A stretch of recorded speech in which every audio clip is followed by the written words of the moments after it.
Right, welcome back. Let's get cracking on this. So this is my Diamondback Ascent, which you probably might have seen the build video on. It's got cantilever brakes, and for me, cantilever brakes are possibly the worst kind of mountain bike brake that you could use. You can tune them up a little bit, so that's what I'm going to do today.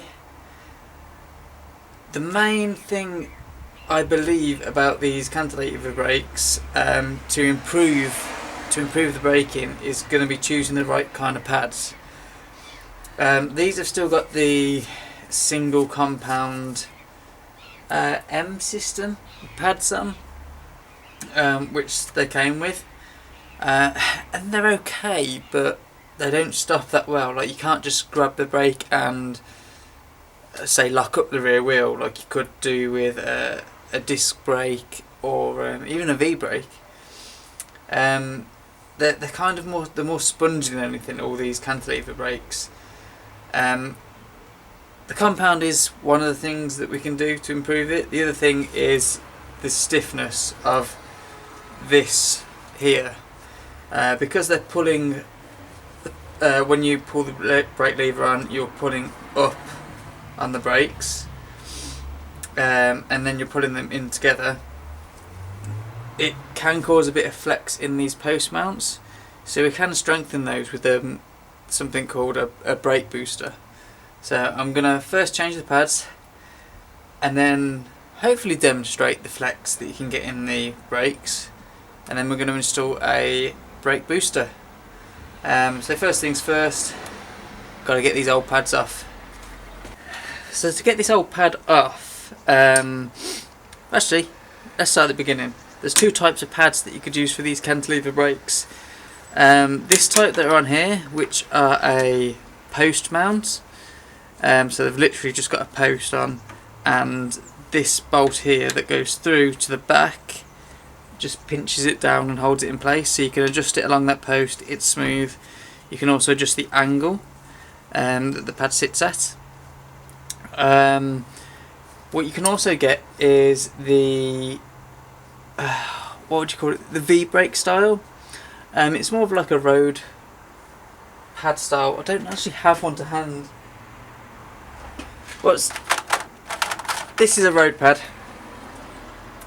So that's a road pad, a very, very used road pad, but they're more this style. They're as long as these pads for canties, but they have this bolt fitting rather than a post. The bolt ones are slightly more easy to adjust, I feel, but these are the old type canties with a post. So to undo them, just a 10mm bolt at the back. Make sure you got your spanner the right way around. That should go on.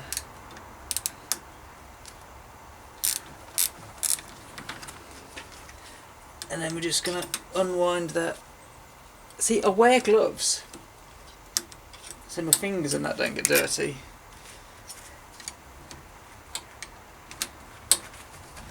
Right, and then that just slides out of there. So that's your old pad out, so it's just got a smooth post there. Now you've got to be careful that all this doesn't fall through now. So I might actually just pop that back in there just for a second while I grab the new pad. Now for the new pads, what I've gone for are, can I zoom out?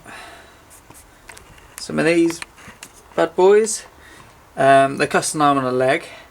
They are Kool Stop, dual compound, extra long pads. The two compounds, you got the dark and the salmon.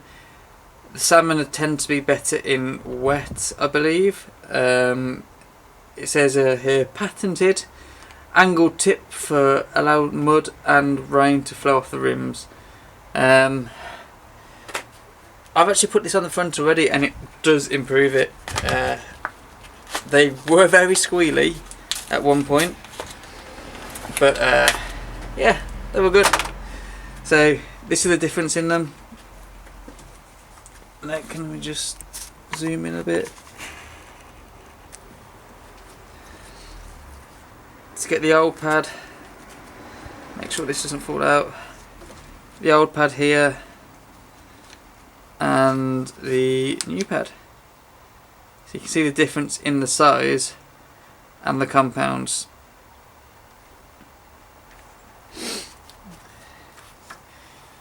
Make sure I've got the right side. I've got the wrong side.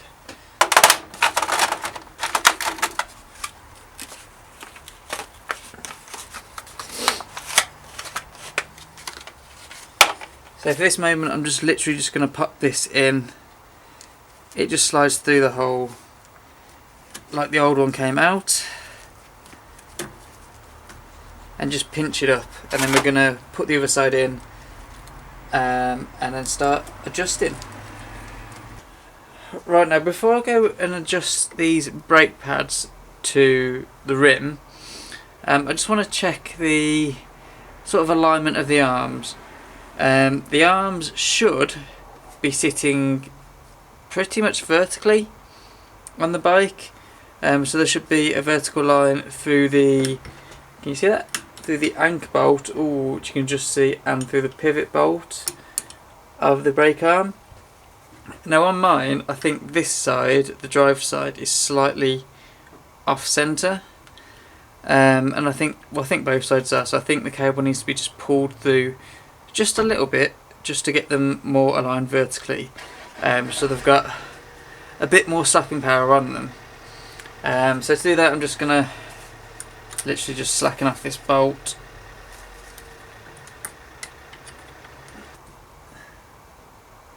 Right, so we're going to pull that through.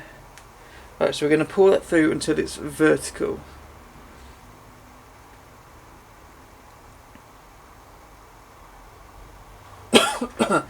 Which I'd say is roughly about there.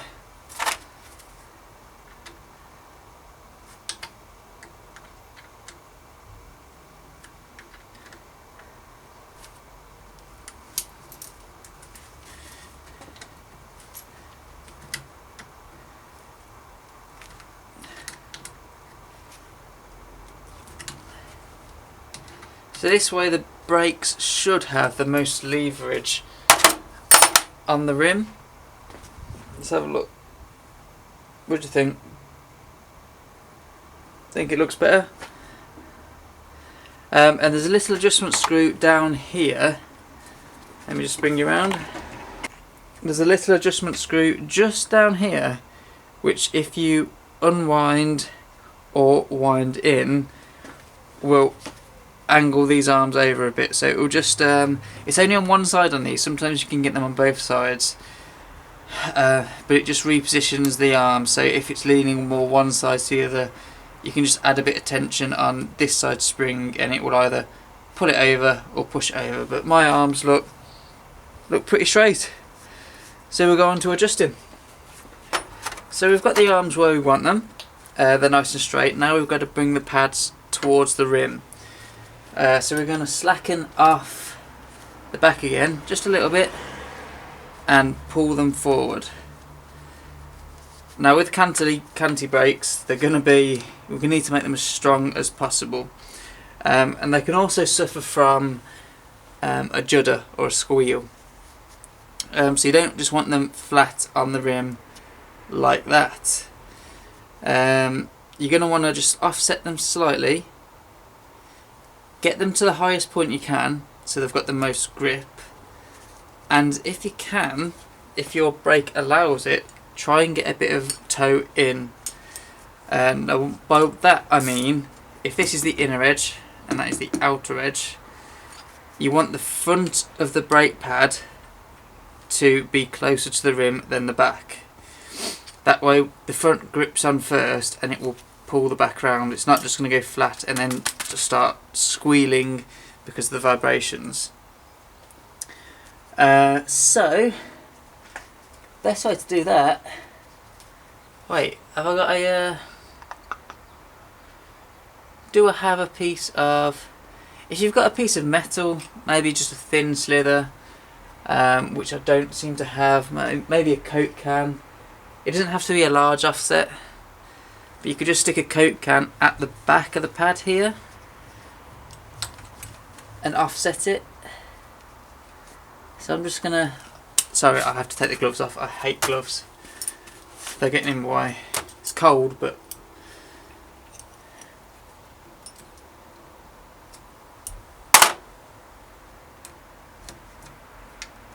okay, there we go, that's better. So, we've got the brake on the rim there. We're just going to pull it back slightly and just angle the back out. Now you've got to work this into tightening it up as well.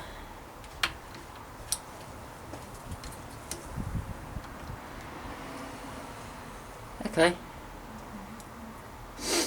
This arm here is on a concave washer, so you can angle it round and get the right toe in or toe out that you want. So it's kind of hard to see with the wheel in with such a big tyre, but you can just use a little bit of a light. Just look around it. I have got the front completely touching, so I don't really want that, because that is just going to rub.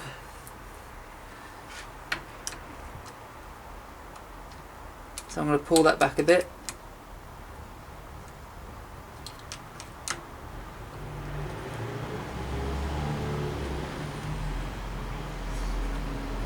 And the gap is going to be minimal, so we're just going to have a minimal gap in there. But I think that's about that there. Yeah, it looks good. It's nice and it follows the line of the rim. It sits high up on the rim without touching the tyre, and it's got a bit of toe in. So we've got the back just sticking out and the front just hovering above the rim. So we're going to tighten that up. Okay, so I found this angle here which I think will be able to show the toe in. So you see how the back is just floating off the rim, but the front is a lot closer. It's not a huge angle on there, but it's just enough there. So the front is just toeing in, and it's not touching, it's just hovering above. But the back is a bit further. I hope that shows that from there. I can definitely see it by eye. I'm not quite sure if the camera picks it up. But that's what I mean by toe in. And that is the brake pads done. They already feel a lot better. Before they felt quite spongy. Like there was a lot of give in the brakes before it actually works, but they feel a lot better just from the lever feel alone. Another tip is obviously to keep your rims clean, because the dirty rims will not help. So now we've done that, we're going to improve the power by adding a brake booster, and we're going to do that on the front first because the front will flex more. Should do. Now the next thing we can do revolves around these things. These things right here. Yeah, you can see them. They are brake boosters, made by Tektro. You can still find all sorts on eBay. And they come in various forms. These ones have little circular mounts there and little washers that fit in, and they basically fit on these post mounts here. So what you find, I tried to show it on the camera, but I couldn't really get it to work. But what you'll find is when you're riding along and you're braking, these pads will want to go forwards with the momentum, which will twist the mounts, and it will just take a little bit of performance away. So these hope to strengthen it. And what we've got to do is take off these bolts and put on these. So let's do it. Okay, so first what I'm actually going to do is just disconnect the cable. There we go. Okay, so that'll take a bit of the pressure off. Then we're going to take these bolts out. Okay, I believe the kit should actually come with some longer bolts, so I'm going to keep these to one side because these are my STX bolts, which are actually quite long. Both bolts removed. Now to open the packaging. Okay, so what we're actually got to do with these is got to build them up. We're going to need one of the small washers, which is going to sit on there apparently. We're going to have one of the bosses, what would you call it? Spacer. We'll have a spacer that's going to sit over the top, and then you're going to get into these booster buses, which are going to sit actually inside the booster. So this is going to be quite awkward to actually get together in one go, so I'm just going to build it up. There we go. So if that's the booster, we're going to have the bolt goes through one washer, goes through one side of the plate,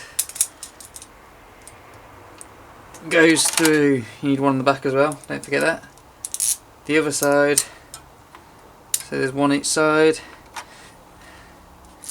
goes through the spacer, and then goes through another washer, and that is going to screw in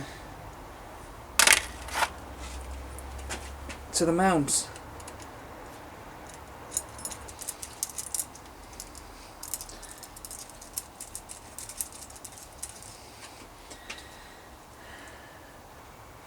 Okay, now what you'll find is these washers can sit in various different positions, and this is going to be the centre bolt obviously up here, which I don't know, you can bolt on cable guides and whatever, reflectors.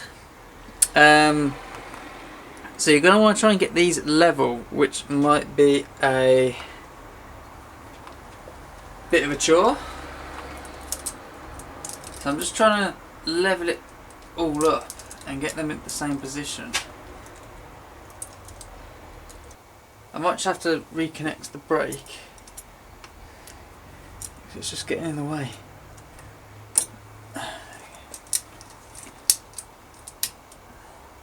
There we go, that's better. My brake was just getting in the way. So at this point I can just eye them up so they're centred.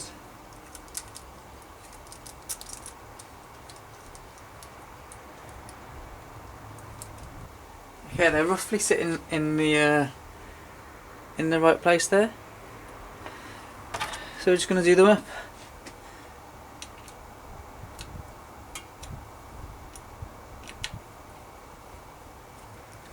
So these are really easy to install, real easy to install. And there we go.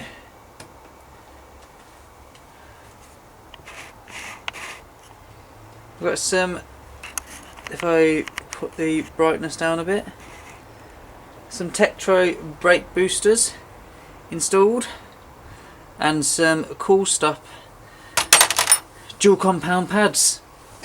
Now these should strengthen everything up while I'm riding, and the pad should give me some better grip, especially in the wet.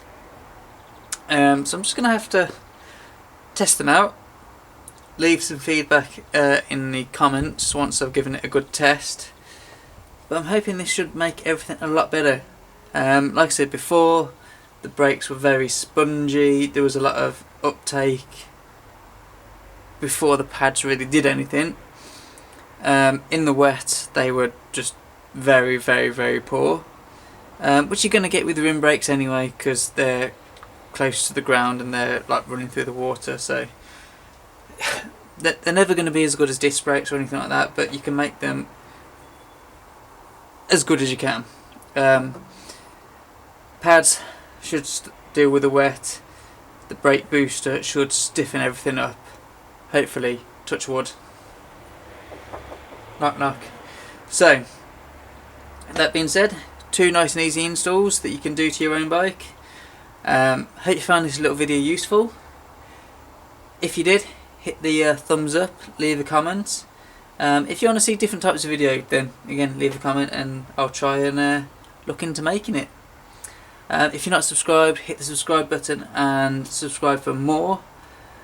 And until then, have a look at the other videos. There'll be a few left in the title end screen.